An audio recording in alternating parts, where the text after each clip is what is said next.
की, भारत माता की, भारत प्रभु नरेंद्र मोदी, भारत प्रभु नरेंद्र मोदी, नमक தலைவர் அண்ணாமலை, नमक தலைவர் अण्णामலை, भारत माता की, भारत माता की, भारत प्रभु नरेंद्र मोदी, भारत प्रभु नरेंद्र मोदी, नमक தலைவர் अण्णामலை, नमक தலைவர் अण्णामலை।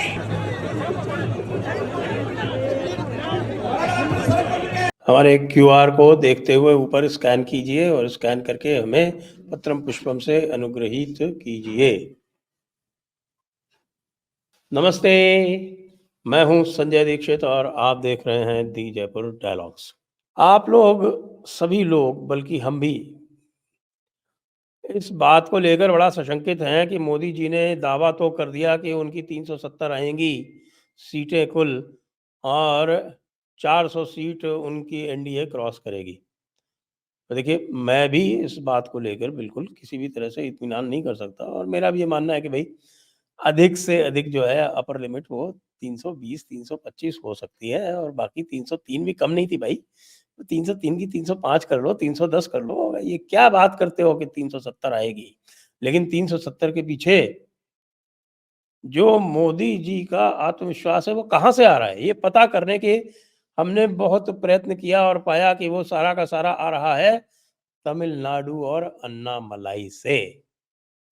और क्यों आ रहा है वो? अन्नामलाई ने रामेश्वरम से अपनी ये जिसको यात्रा जो है उन्होंने अपनी आरंभ की थी और वो यात्रा 234 कॉन्स्टिट्यूएंसीज में सभी में जाने वाली है। 226 में पूरी हो गई, 8 में बाकी है। 27 फरवरी को उसका जो समापन होगा उस साथ में वहां पर मोदी जी भी होंगे। और ये कह रहे हैं, ये जो अन्नामलाई की जो क्लेम है इस समय वो ये है, वो कह रहे हैं कि 1947 के बाद से इतना बड़ा फंक्शन आज तक कभी भी नहीं हुआ होगा जितना मोदी जी जब समापन करेंगे इस यात्रा का अन्नामलाई की, जितने लोग वहां आएंगे। यदि ऐसा है तो भाई हमने भी प्रयास किया कि पता करें कि हो क्या रहा है। यद्यपि हम अपना इलेक्शन जो बुलेटिन है वो अलग चलाते हैं, लेकिन फिर भी सभी से जानकारी लेके ये पता किया कि भाई जो 5% से कम पार्टी हुआ करती थी वो अन्नामलाई की इस यात्रा के बाद 25% तक पहुंच चुकी है और 25% तक यदि पहुंच चुकी है और एआईडीएमके की स्पेस यदि श्रिंक हो गई है तो यहाँ पर सुनामी आने वाली है। कुछ भी हो सकता है, कुछ भी हो सकता है का मतलब कुछ भी। अब मैं नहीं जानता कि बीजेपी का कैलकुलेशन क्या है, लेकिन अन्नामलाई का कैलकुलेशन तो भाई 25-30 सीटों का है। हालांकि इतना लोग जो है, जो जानकार लोग हैं वो नहीं मानते इतना। वो कह रहे हैं कि हाँ भाई 4-5 सीटें आ सकती हैं और 4-5 सीटें वो बता भी रहे हैं कि भाई कोयम्बटूर आ जाएगी और कह रहे हैं कि वो तिरुनेलवेली आ जाएगी, कन्याकुमारी आ जाएगी, तिरुनेलवेली तो नहीं आएगी। साउथ साउथ चेन्नई की बात कर रहे हैं, आपके नॉर्थ में कुछ सीटें आ जाएंगी और बाद में जो उनका जो स्टिच अप होगा, जो कॉम्बिनेशन उसमें यदि पीएमके से हो जाता है तो वनियार उनका जो ग्रुप है वो आ जाएगा। वनियार ग्रुप के साथ साथ तेवर ग्रुप के साथ में कोई अंडरस्टैंडिंग हो सकती है। तेवर ग्रुप के जो शशिकला ग्रुप है, पनीर सेल्वम ग्रुप है, वो आ जाएगा। हालांकि उसके लिए अब समय बहुत कम रह गया है और जैसे कि मुझे जानकारी है कि अन्नामलाई तो ये चाहते हैं कि बिल्कुल अकेले जाएं, किसी को भी साथ में लेके नहीं जाना है। लेकिन इक्के दुक्के ग्रुप यदि साथ में जुड़ जाते हैं तो भाई ये तो एक जबरदस्त कमाल हो जाएगा। अन्नामलाई यदि 25% तक भी ले गए वोट शेयर तो कुछ भी कमाल हो सकता है। क्यों कह रहा हूं मैं ये? क्योंकि इस समय जो तमिल यूट्यूब चैनल्स हैं वो जिस प्रकार का वोट शेयर दे रही हैं और लगातार वो जो पोलिंग कर रही हैं वो बड़ा आश्चर्यजनक आ रहा है। और वो आश्चर्यजनक रूप से ये दिखा रहा है कि वोट शेयर तमिलनाडु में 20% भी कोई बता रहा है, कुछ 25% भी बता रहे हैं। लेकिन आप उसको थोड़ा बहुत पिंच ऑफ सॉल्ट से ले लें तो हमारे प्रशांत किशोर जी स्वयं कह रहे थे कि भई ये डबल फिगर में जा रहा है। तो अगर डबल फिगर में जा रहा है, तो फिर 20% जाने में क्या प्रॉब्लम है, 25 में जाने में क्या प्रॉब्लम है? और अगर किसी और कास्ट ग्रुप के साथ में अंडरस्टैंडिंग हो जाए, तो कहा जा सकता है, कुछ कहा नहीं जा सकता।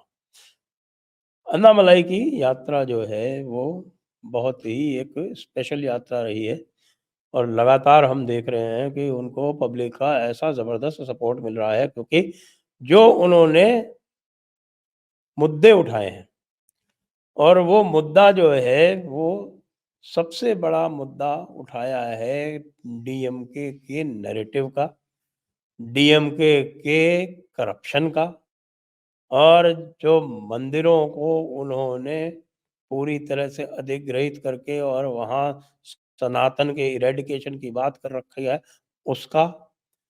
जिस प्रकार से जो छोटे-छोटे मंदिर हैं, उनको भी एचआरसी डिपार्टमेंट टेक ओवर करने का प्रयास कर रहा है। लोगों के कुल देवता के अपने स्वयं के मंदिर हैं, प्राइवेट मंदिर हैं, उनको भी लेने का प्रयास कर रहा है।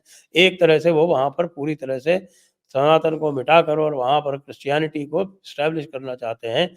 ये नैरेटिव पूरी तरह से एक्सपोज़ कर दिया है अन्नामलाई ने कहा है, यहाँ हम सनातन धर्म के लिए लड़ रहे हैं और ये जो पेरियराइट विचारधारा है, जो पेरियराइट द्रविड़ियन विचारधारा है, उसके विरोध में हैं हम।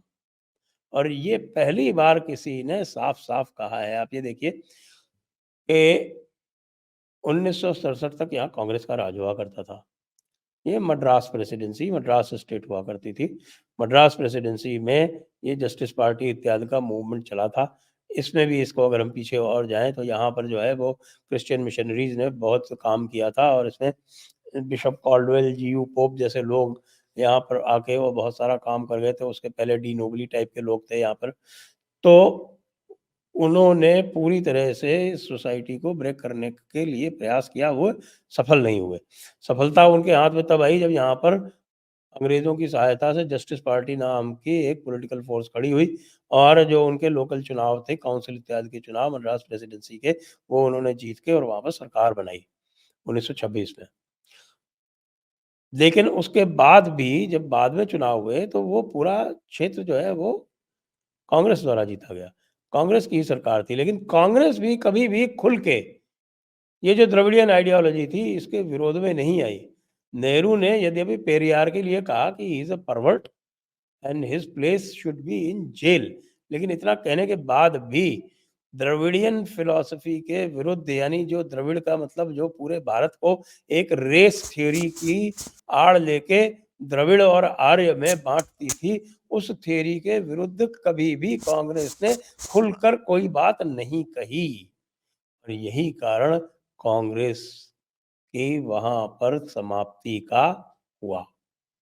कांग्रेस इसीलिए समाप्त हुई क्योंकि कांग्रेस ने जो सच बात थी वो खुलकर नहीं कही। डीएमके 1967 में आ भी गई थी, अन्नादुराई बन गए थे वहाँ पर चीफ मिनिस्टर। अन्नादुराई की मृत्यु के बाद में करुणानिधि बने, करुणानिधि से अलग होके एमजीआर बने। एमजीआर जो थे वे सनातनी थे, लेकिन सनातनी होते हुए भी वो जो द्रविड़ फेक आइडियोलॉजी है, वो द्रविडियन फेक आइडियोलॉजी उन्होंने भी अपनी अलमारी में सबसे ऊपर सजा के रखी हुई थी और उसको दिखावा के दिखावटी रूप में यूज़ करते रहे वो। बाद में जयललिता आ गई। जयललिता ने उनकी जो कैरिज़मेटिक उनकी जो लीडरशिप थी एमजीआर की, वो उसको निरंतर रखा। लेकिन करुणानिधि के जाने के बाद में ये जो स्टालिन वाली जो पूरी की पूरी ये कुनबा है इनका, ये केवल और केवल मनी पावर पर और सारे इंस्टीट्यूशन कैप्चर पर जिंदा है, जिसको अन्नामलाई ने बहुत ही सफलतापूर्वक चुनौती दी है। क्योंकि अन्नामलाई जब बात करते हैं तो उनकी बात जो है एक बड़े सिंसियर व्यक्ति के रूप में, एक बड़े ही सत्यनिष्ठ व्यक्ति के रूप में सामने आती है और ट्रांसपेरेंटली आती है। इसीलिए जनता पूरी तरह से साथ में जुड़ रही है। बता रहे हैं कि ये जो पूरा गाउंडर क्षेत्र है, यानी कि जो वेस्टर्न तमिलनाडु है, वो तो स्वीप मोड में है। यद्यपि एआईएडीएमके के जो वर्तमान चीफ हैं ई पलानीस्वामी, वो स्वयं गाउंडर हैं और ये जो क्षेत्र था ये सदैव से जयललिता का गढ़ रहा था। लेकिन अब जो एडीएमके का पूरा जो कोर वोट है, विशेषकर गाउंडर, वो पूरी तरह से अन्नामलाई को शिफ्ट हो रहा है, क्योंकि वो भी उसी कम्युनिटी से आते हैं। तो पलानीस्वामी का ग्राउंड नहीं रहा। दूसरे जो कम्युनिटीज़ हैं, और क्योंकि यहाँ जातिवाद बहुत है तमिलनाडु में, लोगों को लगता है नॉर्थ में ही जातिवाद है, तमिलनाडु में उससे भी अधिक जातिवाद है। तो भाई अन्नामलाई जिस दिन मोदी को 27 जनवरी को तमिलनाडु की पिछले 77 साल की सबसे बड़ी जनसभा में वहाँ पर ले आएंगे, तो ये समझ लीजिए कि ऐसी सुनामी आएगी जैसी कि कोई कल्पना भी नहीं कर रहा होगा। जय हिंद, जय भारत, वंदे मातरम।